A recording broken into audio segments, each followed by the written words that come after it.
¿Cómo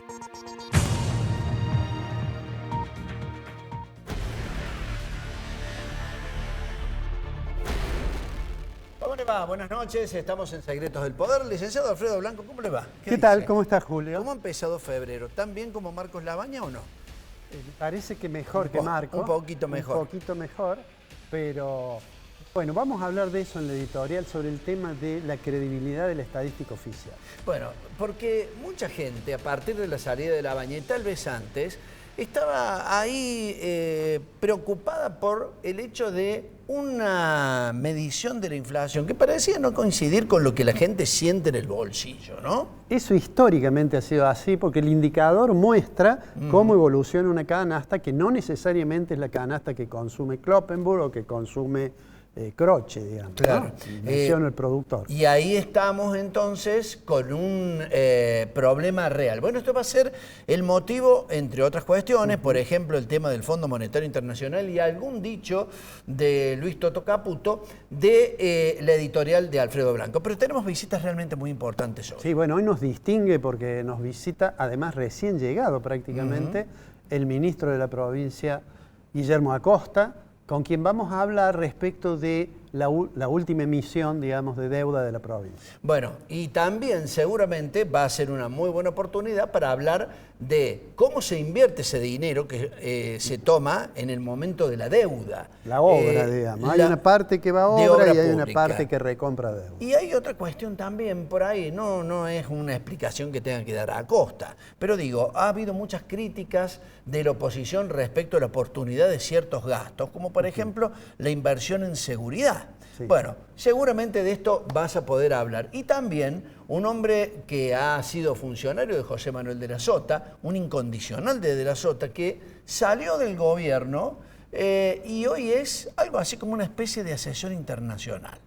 Marcelo Falo va a estar con nosotros, vamos a hablar de política y le vamos a preguntar por un rumor que habla acerca de una probable reunión con Martín Yarlora. Digo, un hombre del delasotismo que se reunió con Yarlora, vamos a ver si esto es real o no. Bueno, tenemos por supuesto mucha información para compartir con todos ustedes, ¿no? Pero bueno, empecemos para que nos alcance el tiempo. Empecemos, ya viene el ministro de Economía de la provincia, la presentación formal de Secretos del Poder.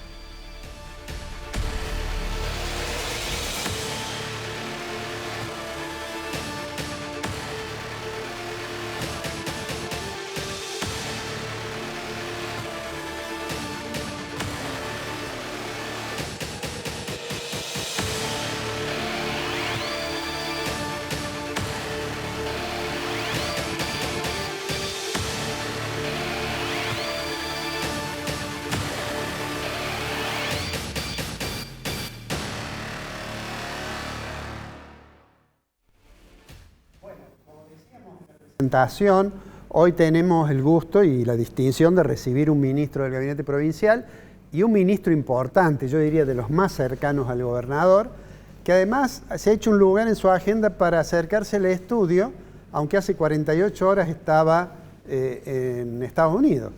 De manera tal que le agradecemos muy especialmente, Guillermo Acosta, que nos visita para que hablemos de los números de la provincia.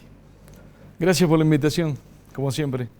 Bueno, la primera pregunta tiene que ver con este viaje que estuvieron con el gobernador en Estados Unidos y con la emisión de estos 800 millones, creo que son de dólares. ¿Por qué no nos contás cuál es la estructura de esa emisión? ¿Cuánto es? ¿Qué tasa se paga? ¿Cuál es el periodo de repago, etcétera? Bueno, perfecto. Sí, esto es muy reciente. De hecho, los fondos van a ingresar el 3 de febrero, porque recuerden cómo, para la gente que nos está escuchando y viendo cómo estructuramos esto. O sea, era una operación muy similar a la que hicimos en junio, en donde uno buscaba dinero nuevo en una primera parte de la operación y en una segunda parte de la operación ofrecíamos recomprar el bono, el PDCAR 2027, ¿no? que es deuda outstanding de la provincia y que estaba ahí en el mercado, ¿no? Una operación la realizamos el martes pasado y el jueves siguiente fue este tender offer, ¿no? Esta oferta de recompra. La operación, esto está bueno que lo contemos, digo, detalles, la cocina de la operación, todo estaba pensado para que fuera la semana anterior, es decir, el jueves.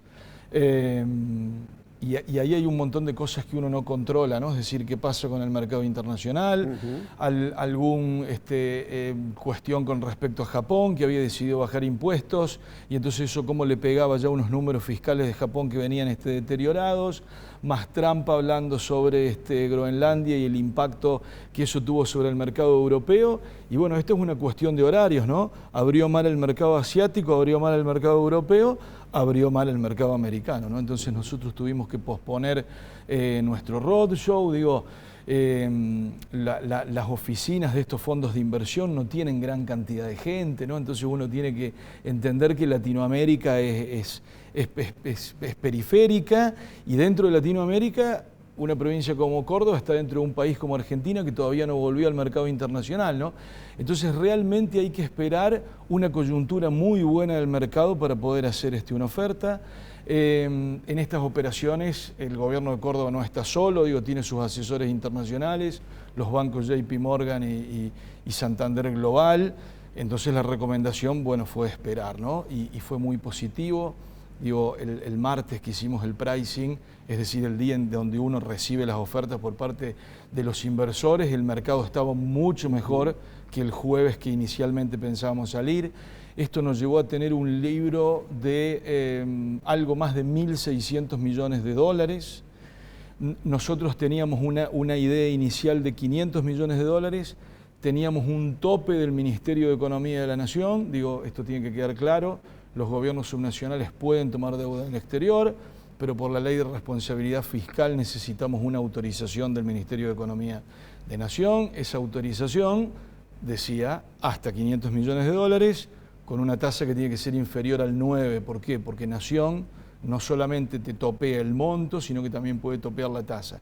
Y esta era la conversación que habíamos tenido con el gobierno nacional. Entonces, con esos parámetros uno va justamente a hablar con los inversores, se indica una tasa de referencia y en función del tamaño del libro uno puede comprimir. Bueno, el libro fue muy bueno, rápidamente se estaba hablando de una tasa inferior a 9 y había muy poca sensibilidad, con lo cual se pudo tomar hasta 800 millones sin que la tasa respondiera tanto. ¿Cuánto fue la tasa finalmente?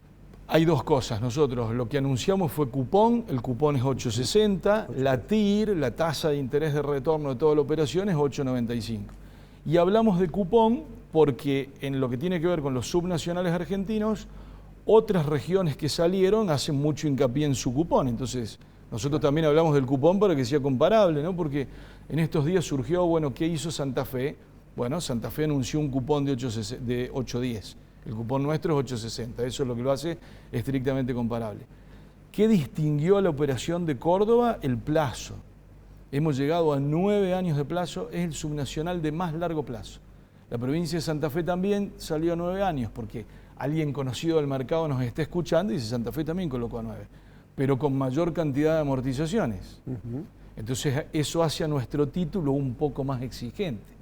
Digo, hay que tener un poco de mayor confianza para ir a este plazo tan largo, digo, 9 años para la Argentina es larguísimo plazo. Y lo otro que hay que considerar es que estos bonos son bonos que se los llama en la jerga financiera unsecured, o sea, no tienen garantía.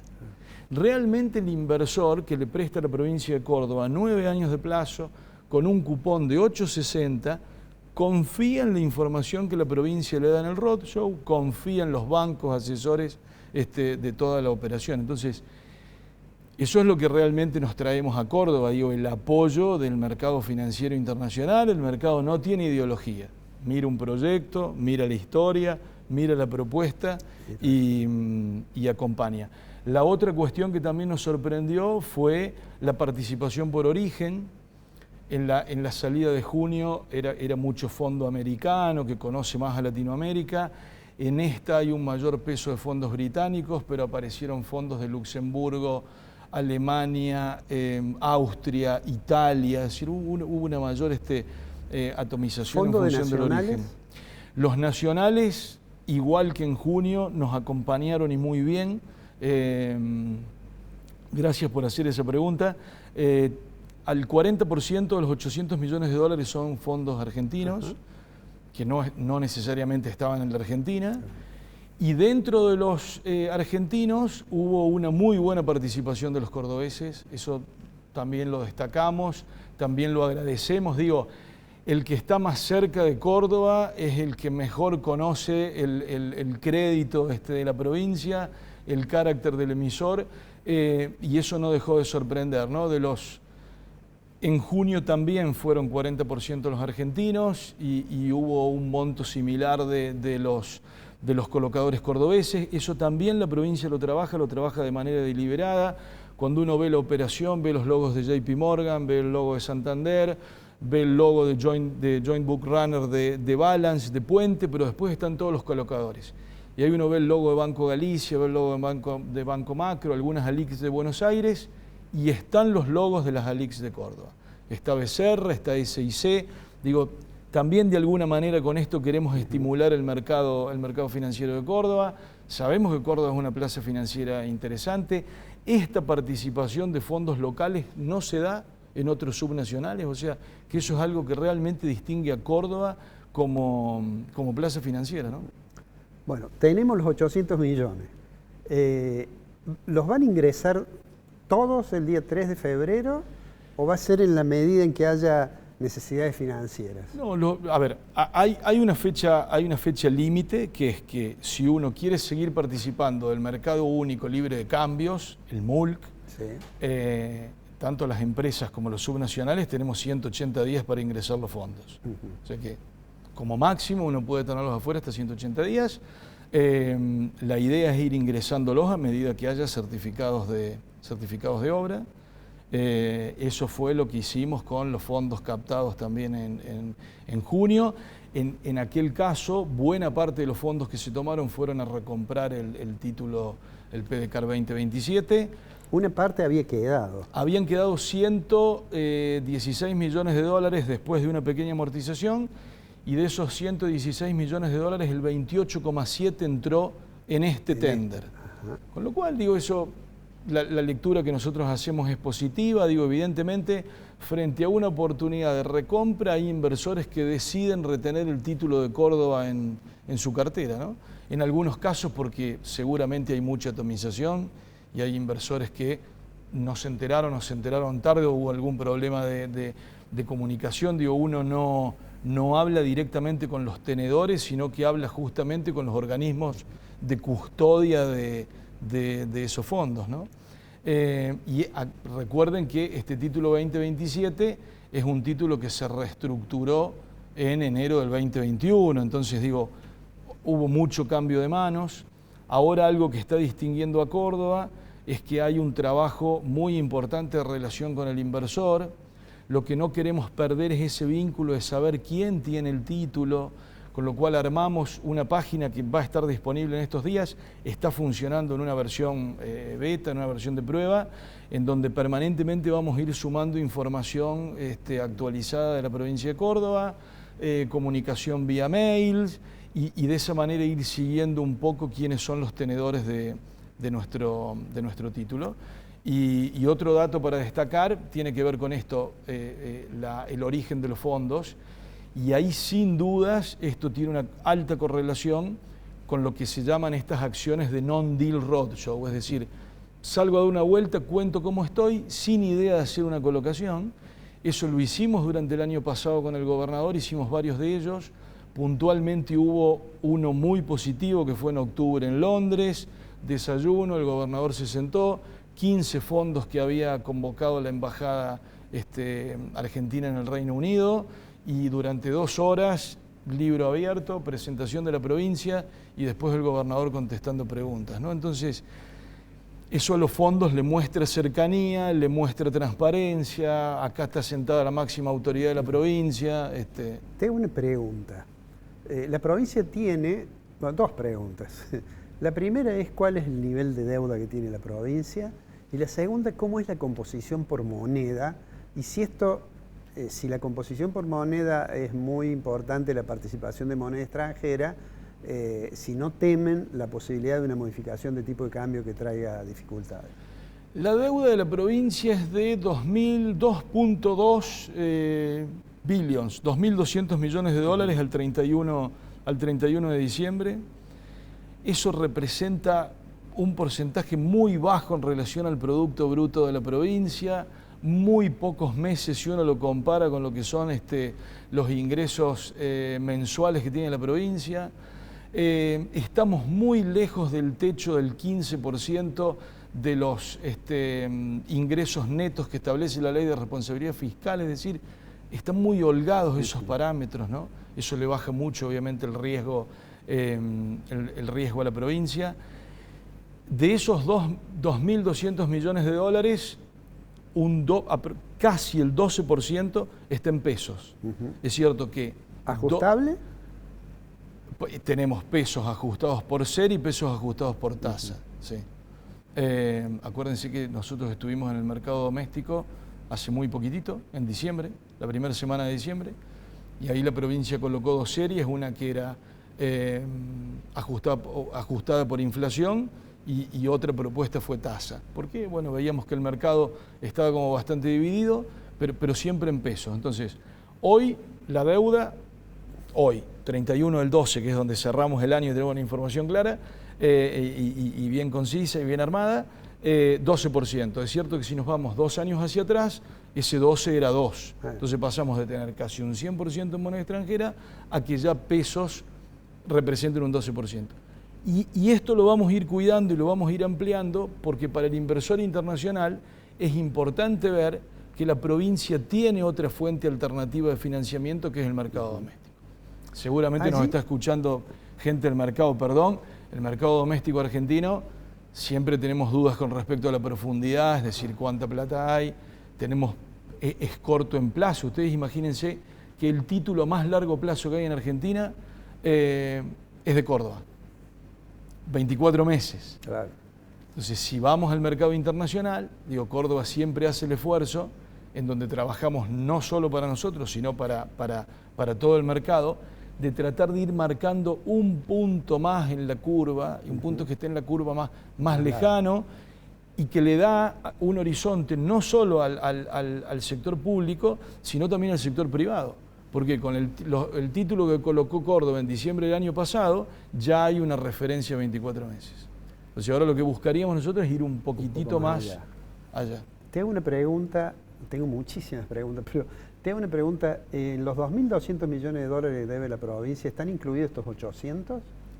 No, porque ese dato que yo le di es el 31 del 12. Ahora tendríamos 3.000, menos lo rescatado. Ahora tenemos los 3.000, menos el tender, pero también hubo una amortización, vamos a tener pagos de intereses durante el año y vamos a tener amortizaciones durante el año, con lo cual, es información... ¿No te preocupa mucho, el tema de la deuda de la provincia? No, te hago esta pregunta, ¿te preocupa más o menos que la caja de jubilaciones? A la caja de jubilaciones es otro gran tema, no son comparables, pero con respecto a la deuda no, la provincia necesita seguir haciendo inversiones en infraestructura, es a donde siempre orientó la deuda Córdoba, por eso no tenemos miedo de hablar de deuda, porque esos 2.200 millones son palpables, son acueductos, son rutas, son escuelas, son hospitales.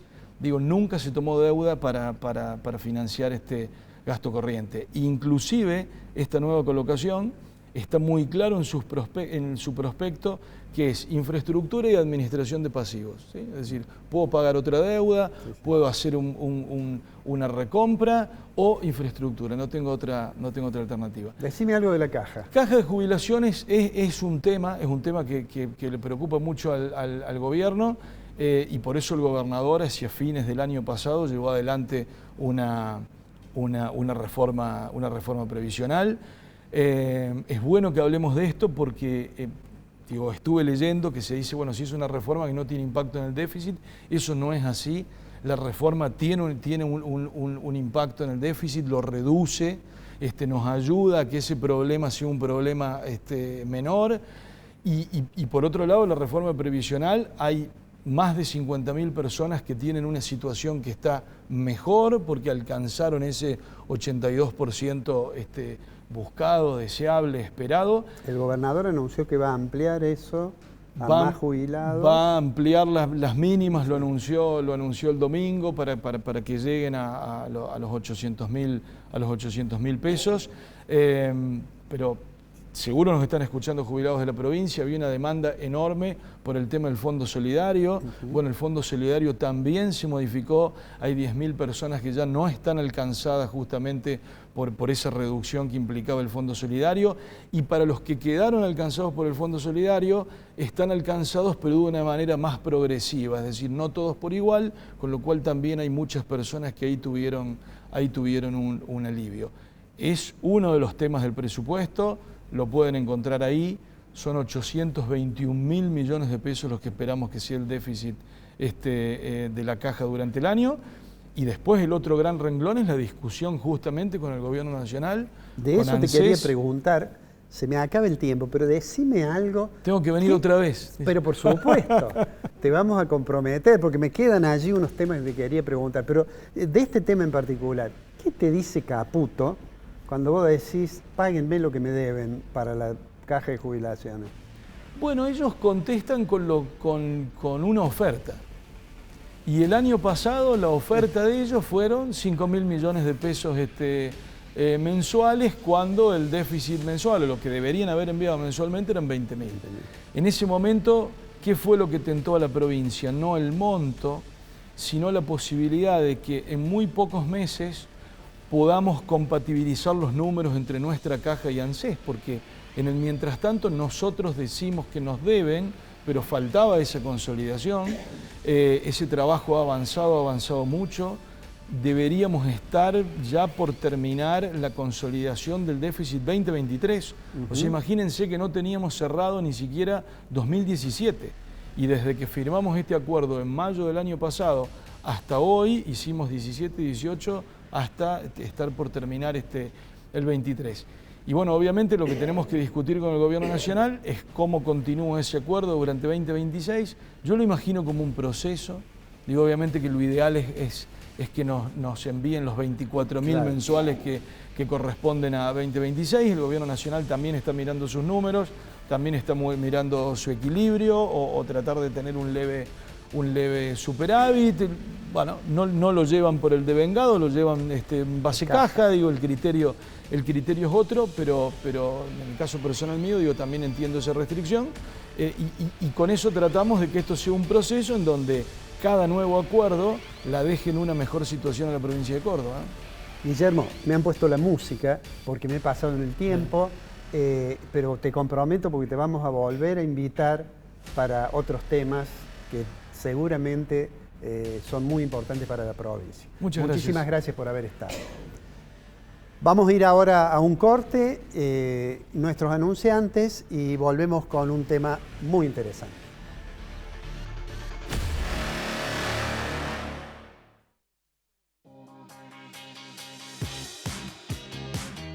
Acabamos de inaugurar la Plaza de la Palabra, nuestra plaza del Consejo Deliberante. Se denomina de la palabra porque la palabra es la fuente del Parlamento, la fuente del diálogo, del encuentro, de la construcción de consensos, que es lo que procuramos todos los días aquí en esta institución tan importante en nuestra ciudad. En este edificio, que también contribuye con la huella de carbono, porque genera energía con paneles fotovoltaicos, casi el 45% de lo que consumimos hoy. En una próxima inversión vamos a procurar generar el 100% de lo que consumimos, hasta los residuos, como la hierba, el café, los residuos que generamos se convierten en abono y fertilizante para nuestro flamante espacio verde. Excelente oportunidad de inversión. Departamentos de 2 y 3 dormitorios en Milénica Sagrada Familia y Milénica Autopista Carlos Paz. A $1.250 el metro cuadrado. Entrega y saldo financiado a 10 años en UVA o dólares, más tasa variable. Comercializa Grupo Dinosaurio. Seguimos recuperando espacios públicos de nuestra ciudad. En Barrio Müller y en la zona sur, los vecinos y vecinas ya disfrutan de plazas renovadas que vuelven a ser lugares de encuentro. La Plaza Libertad y el Parque El Quebracho ofrecen espacios para compartir, jugar y disfrutar en familia. con juegos infantiles inclusivos, equipamiento deportivo, nueva forestación y luminaria LED que mejora la seguridad.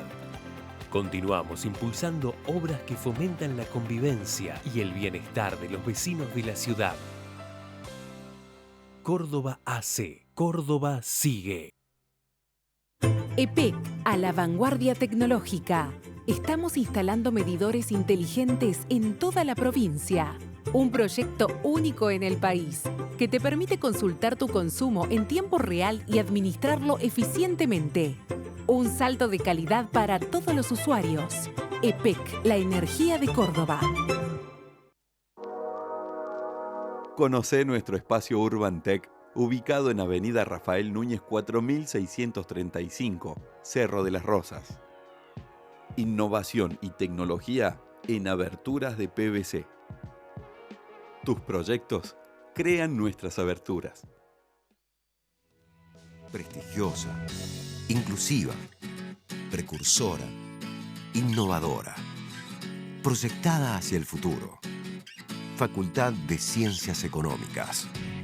Universidad Nacional de Córdoba.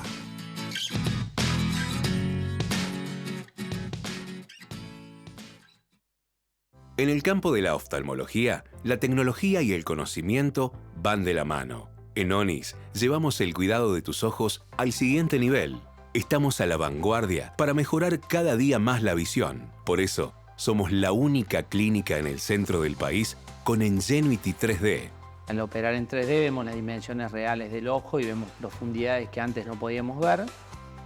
Brindamos la mejor tecnología en las mejores manos. Si yo tengo el mejor equipo, pero no estoy preparado y no se van a obtener los mejores resultados. ONIS. Todo tiene que ver con todo.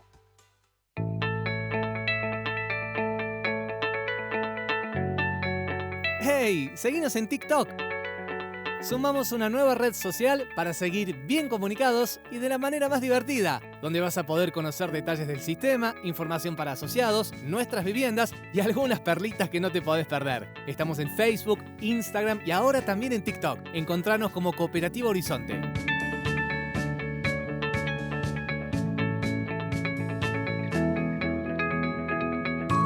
Horizonte, los pies sobre la tierra.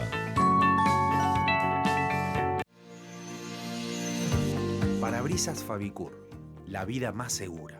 Cristales calidad original, stock permanente y distribución a todo el país. Servicios integrales para la gestión total del siniestro. Fabicur, más de 50 años fabricando calidad y seguridad. El Consejo Profesional de Ciencias Económicas es la institución que regula el ejercicio de las profesiones en ciencias económicas. Estar matriculado es un requisito obligatorio para ejercer. La matrícula habilita, respalda y conecta. Además, con ella, accedes a asesoramiento profesional, formación continua, herramientas digitales, servicios de salud y mucho más. Ejercer con responsabilidad también es hacerlo con el respaldo de una institución que te acompaña. Matriculate en el Consejo Profesional de Ciencias Económicas. Es tu mejor decisión profesional.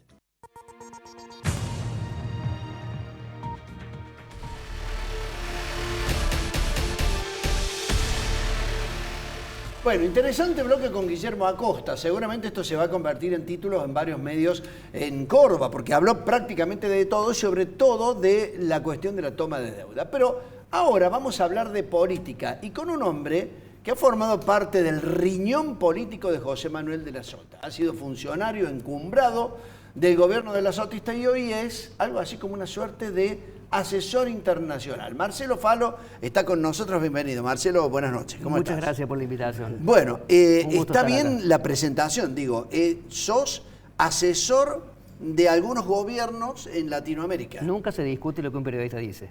Está bien, bueno. Sí, será así. Y yo ahora te pregunto, ¿es cierto que te convocó Yarlora para hablar o no? No, ¿O ahí no, me lo no. vas a discutir? No. Ahí no me lo vas a discutir, no, ¿o no. sí? Bueno. Hace mucho que no me reúno con Yarlora, más allá de que sigo permanentemente las cosas de Córdoba, por más que estoy más tiempo fuera del país que adentro, ¿no es cierto? ¿Y qué te pareció el discurso de Yarlora del último domingo? Yo lo hubiera hecho diferente. Me parece que él se vio en la obligación de hacer una rendición de cuentas de los últimos 2 años, que está bueno hacerla, ¿no? A la mitad de su gestión, a la mitad de su mandato. Yo creo que él le dio más relevancia a la oposición de la que la oposición merecía en ese momento.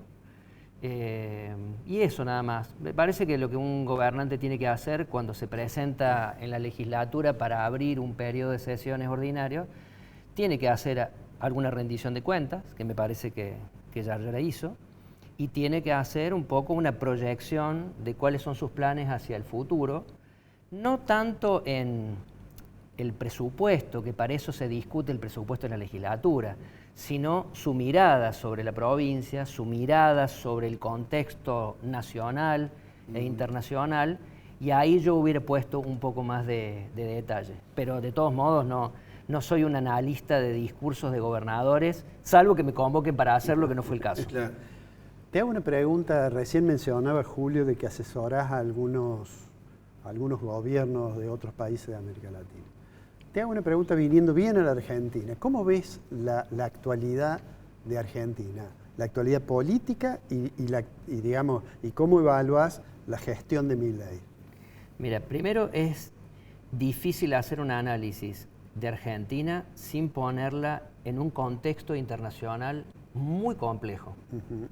Cuando digo muy complejo, me estoy refiriendo básicamente a un mundo en permanente conflicto que, además de los conflictos que naturalmente surgen por disputas territoriales como Rusia con Ucrania, por disputas de otras índoles más complejas como Israel y la Franja de Gaza, pero algunas disputas que tienen que ver con errores no forzados de gobernantes poderosos. Me estoy refiriendo a Donald Trump. Que ahí donde no parece haber un conflicto, él lo genera. Y eso es algo que está atravesando la política de todos los países. Yo trabajo mucho en países latinoamericanos que están muy influidos por Estados Unidos, y en esos países las decisiones de Donald Trump son prácticamente determinantes de la política de esos países y de la calidad de vida de esa gente. A niveles exagerados.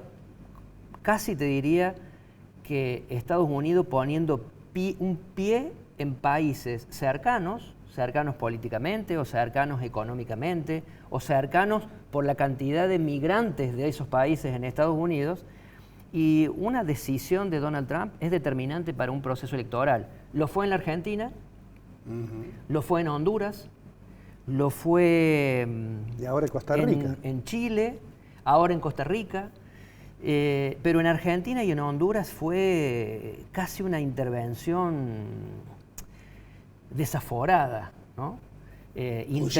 Interviniendo en la soberanía de los países. Claro. ¿No? En el caso de Honduras, por ejemplo, 3 días antes de la elección, indultó a un expresidente hondureño acusado y condenado por narcotraficante, cumpliendo prisión efectiva en una cárcel en Estados Unidos, y él lo indultó, lo liberó a 3 días de la elección, prometiendo tragedias para ese país si ganaba tal candidata y beneficios para ese país si ganaba tal candidata. Claro, en un país, Estados Unidos dependiente, donde las remesas de los hondureños que viven en Estados Unidos son $10.000 millones de dólares por año, y que él prometió, vamos a cortar las remesas si gana Rixi Moncada, por ejemplo, que era una candidata detestada por él.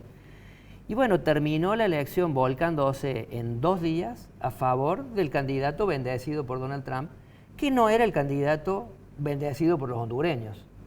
Siguiendo el proceso electoral, estaba cómodo en tercer lugar ese candidato. Bueno, es una manera entonces, no quiero evadirme de la pregunta de Kiko, está bien, pero es el contexto argentino tiene que explicarse en ese escenario internacional complejo, con un Donald Trump cambiando las reglas de juego, no encuadrándose casi en ninguna política tradicional, sino en sus propios caprichos, en sus propias decisiones individuales o comerciales o empresariales.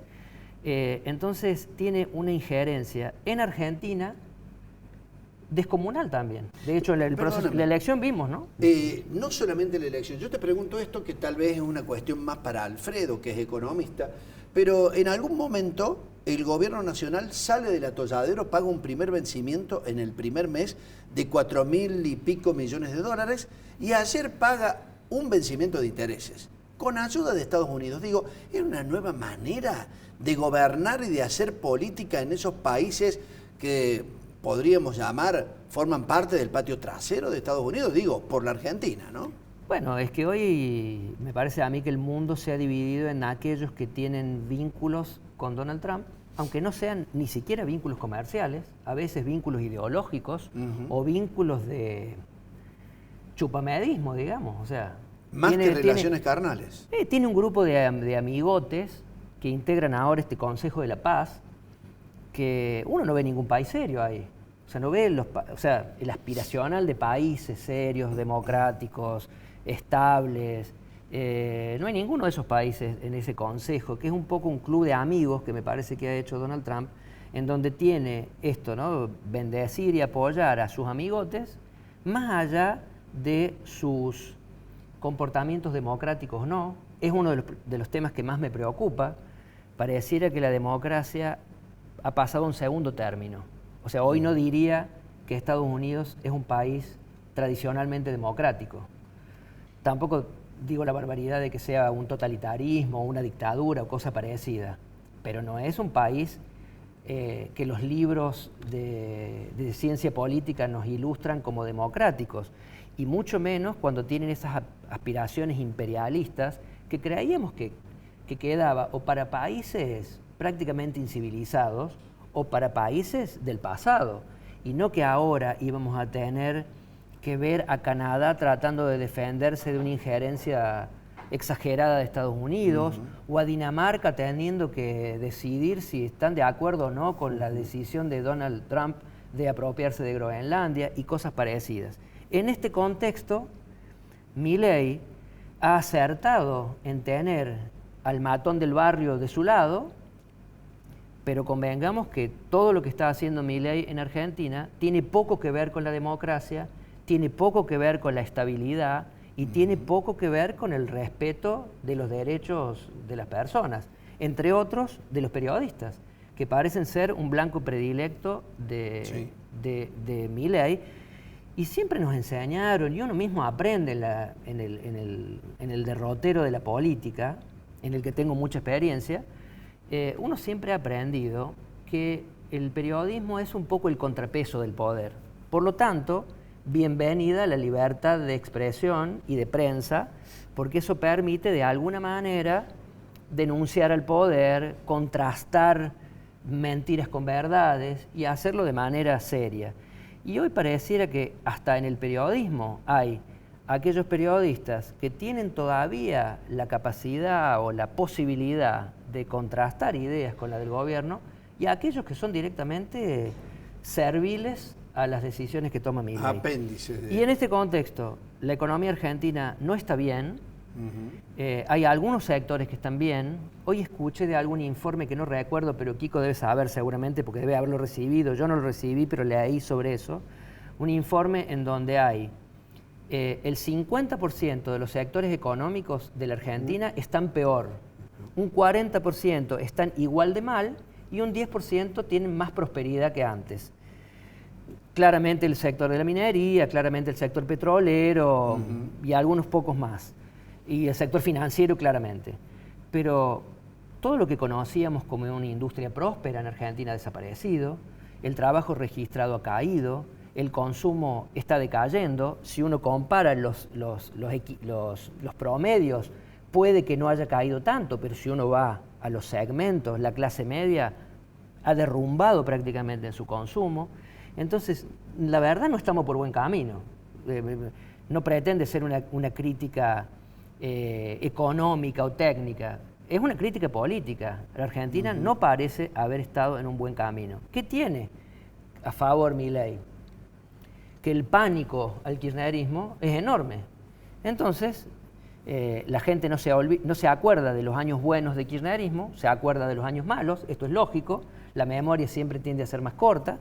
Entonces, ese pánico, ese miedo a volver atrás, le da chance a Milei de seguir cometiendo errores en decisiones de política y de política económica, y pareciera que sigue siendo aplaudido mayoritariamente, pareciera por los resultados de la última elección, lo cual no dice, no refleja la realidad que estamos viviendo en Argentina.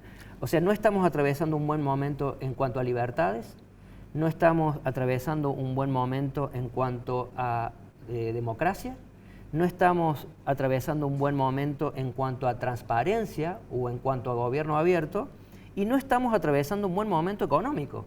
Por lo tanto, es poco lo que tengo para decir de bueno que Milei esté haciendo con la economía de la Argentina y con el país en general. Me preocupa mucho más que la economía, me preocupa el deterioro y la degradación de la capacidad de diálogo, de la calidad democrática y de la transparencia, que digamos, es tan básica para desarrollar un gobierno.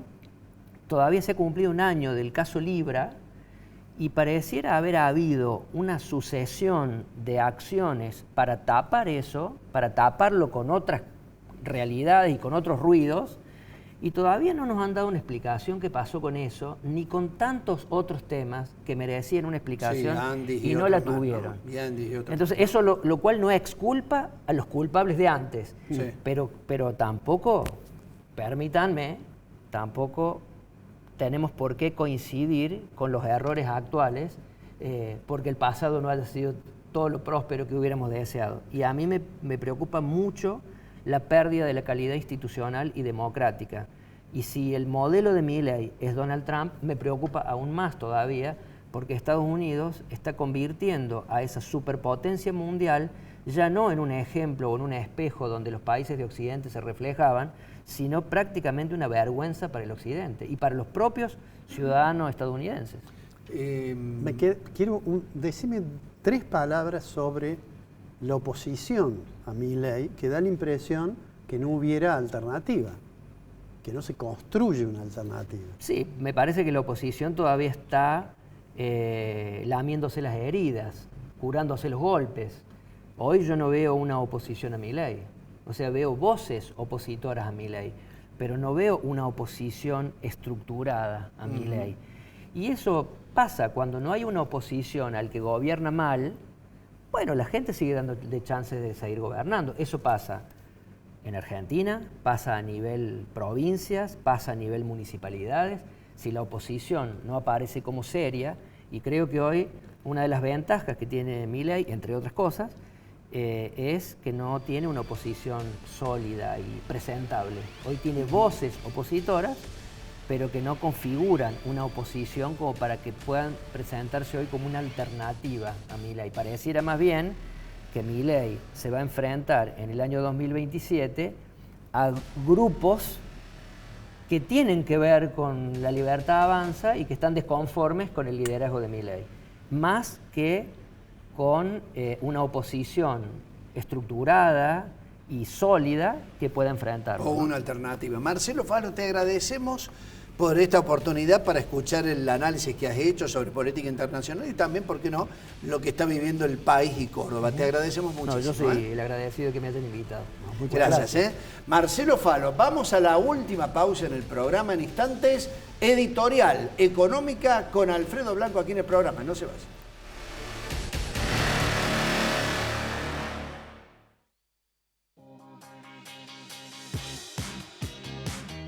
Acabamos de inaugurar la Plaza de la Palabra, nuestra plaza del Consejo Deliberante, y se denomina de la palabra porque la palabra es la fuente del Parlamento, la fuente del diálogo, del encuentro, de la construcción de consensos, que es lo que procuramos todos los días aquí en esta institución tan importante en nuestra ciudad.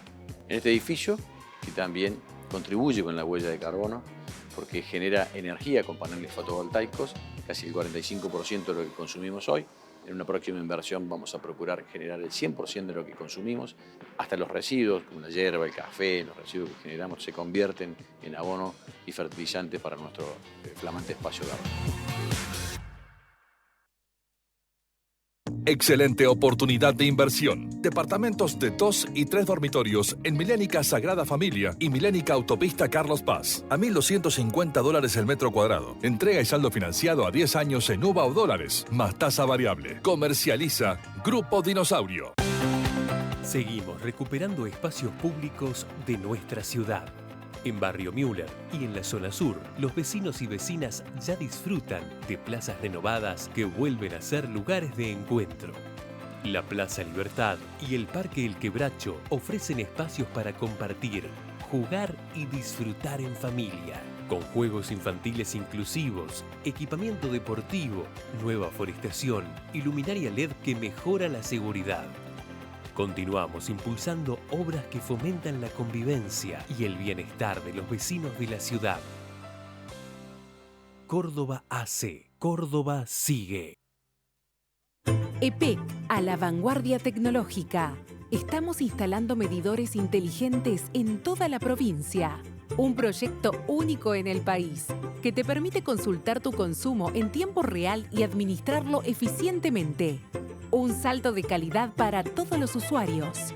EPEC, la energía de Córdoba. Conocé nuestro espacio Urban Tech, ubicado en Avenida Rafael Núñez 4635, Cerro de las Rosas. Innovación y tecnología en aberturas de PVC. Tus proyectos crean nuestras aberturas. Prestigiosa, inclusiva, precursora, innovadora, proyectada hacia el futuro. Facultad de Ciencias Económicas. Universidad Nacional de Córdoba.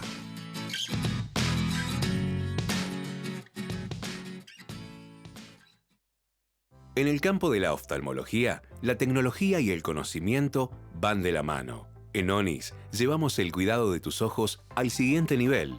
Estamos a la vanguardia para mejorar cada día más la visión. Por eso, somos la única clínica en el centro del país con Ingenuity 3D.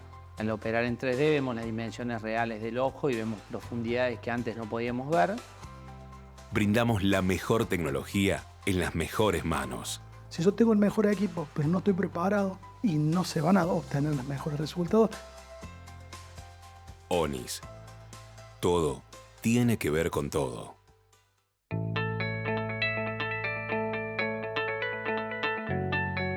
¡Hey! Seguinos en TikTok. Sumamos una nueva red social para seguir bien comunicados y de la manera más divertida, donde vas a poder conocer detalles del sistema, información para asociados, nuestras viviendas y algunas perlitas que no te podés perder. Estamos en Facebook, Instagram y ahora también en TikTok. Encontranos como Cooperativa Horizonte.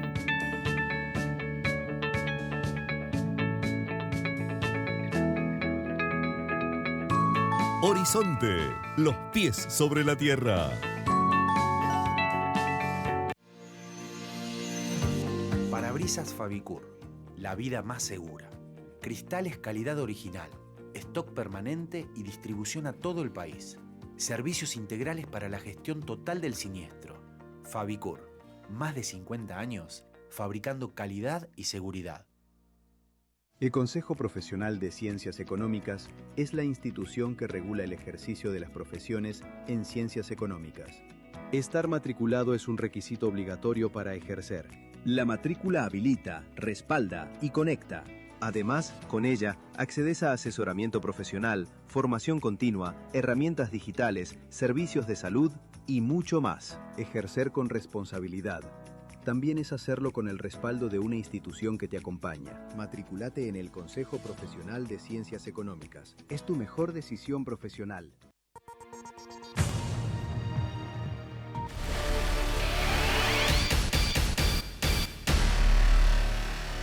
Bueno, vamos a nuestro comentario de esta semana, que obviamente tenemos muchísima información.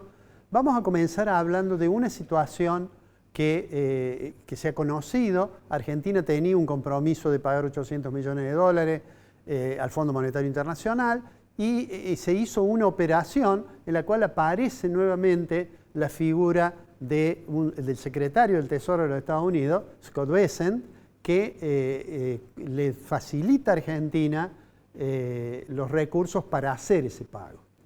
Scott Bessent tiene con Argentina una relación, y seguramente con Milei y con Caputo, una relación muy cercana. No se conoce todavía si se trató de otro préstamo, sería la tercera vez que la Tesorería de los Estados Unidos le ayuda a Argentina, o si se trató de una compra de derechos especiales de giro que hizo la Argentina al Tesoro de los Estados Unidos. ¿Por qué de derechos especiales de giro? Porque los derechos especiales de giro son una moneda que es la moneda del Fondo Monetario Internacional. Cuando le dijeron a Caputo que cómo era la operación, en realidad fue muy poco preciso y dijo, no, bueno, los DEC, los derechos especiales de giro, es la moneda con la cual hay que pagarle al fondo y por eso le compramos a Estados Unidos una determinada cantidad de DEC que es equivalente a lo que había que pagar en el fondo. Eso dice Caputo y tuvo, digamos, su acompañamiento de Scott Bessent, con quien él tiene una buena relación, y entonces esos DEC salieron del Fondo de Estabilización Cambiaria de los Estados Unidos.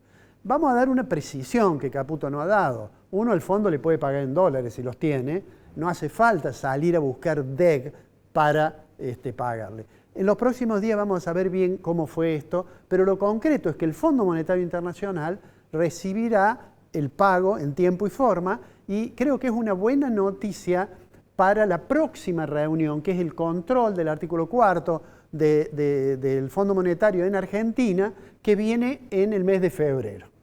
Ya la señora Kristalina Georgieva dijo en pasillos, cuando estaban en Davos, dijo que estaba muy conforme con la recuperación que parecía tener la Argentina en materia de reservas internacionales. Y no es para menos, porque el fondo le reclamó mucho que acumulara reservas, no solamente el fondo, la mayoría de los analistas en la Argentina, y el Banco Central ha comprado en este año ya más de $1.000 millones para sus reservas. En ese sentido, es una buena información y es casi seguro que el fondo le va a otorgar un permiso, un perdón, un waiver, como se dice, por el incumplimiento en materia de reservas internacionales el año anterior y va a estar esperanzado que se sigue acumulando a raíz de $1.000 millones por mes, va a cumplir con la premisa de 10.000 millones en exceso para el año 2026.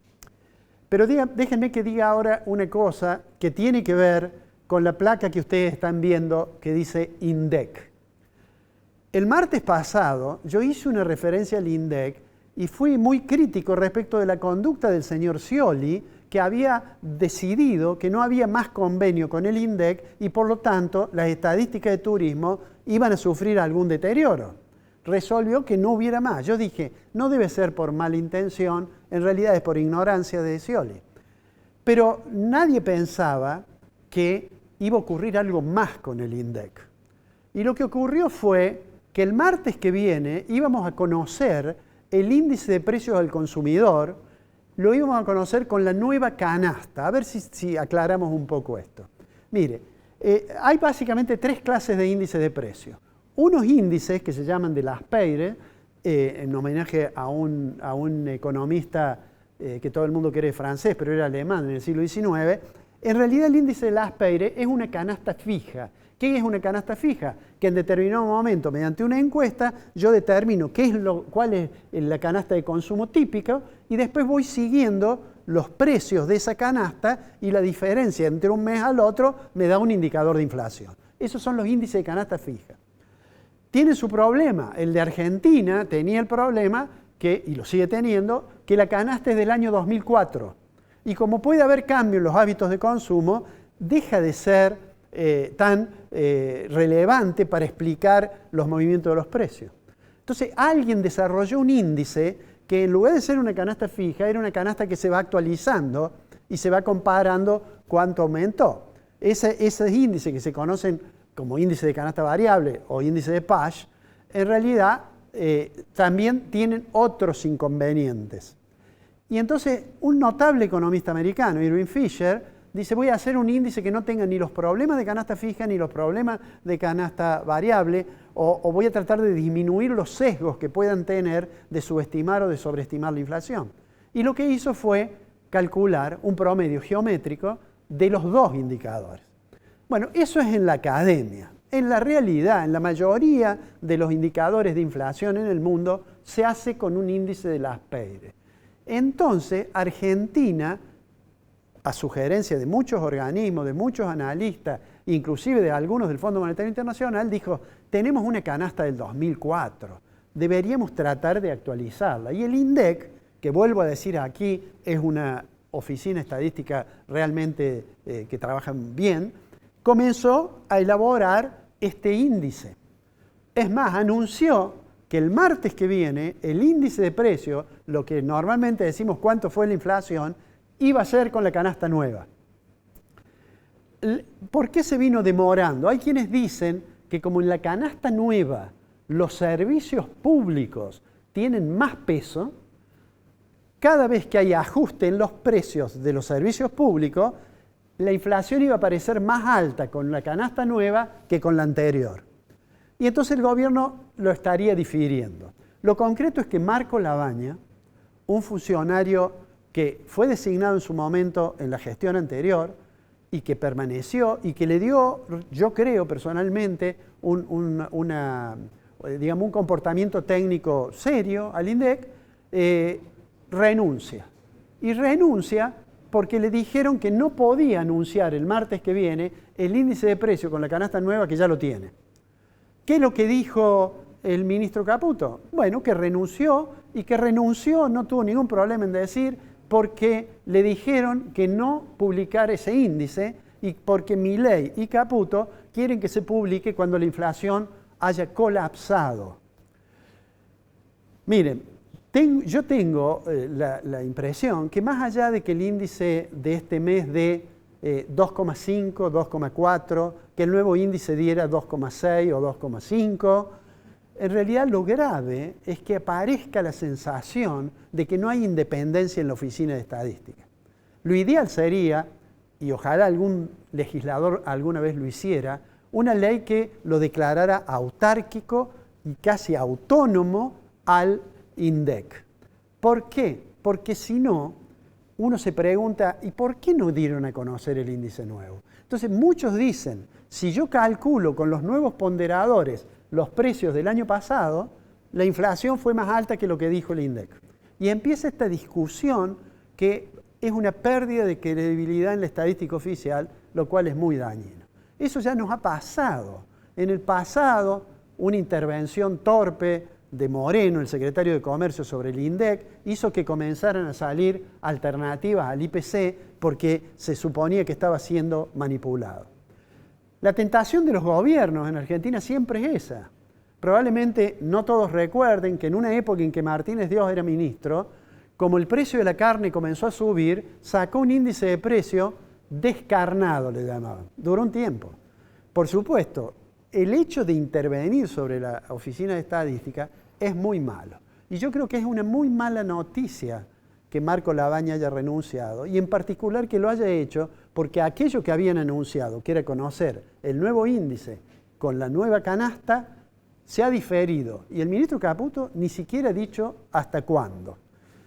Realmente una pena. Bueno, se nos acaba el tiempo, le pido, Julio, que nos despidamos. Solamente para la despedida y para invitarlos a todos ustedes a compartir la semana que viene otra emisión más de Secretos del Poder, en un verano que me parece va a tener muchísimas cosas, sobre todo en el Congreso de la Nación ya en extraordinario. Seguramente porque van a discutir Viene la reforma laboral. La reforma laboral va a ser un debate realmente interesante, pero además va a ser bastante crudo, digamos. Sobre todo un tema al que en una de esas vamos a tocar en el próximo programa. Gracias, Alfredo. Nos encontramos en la próxima.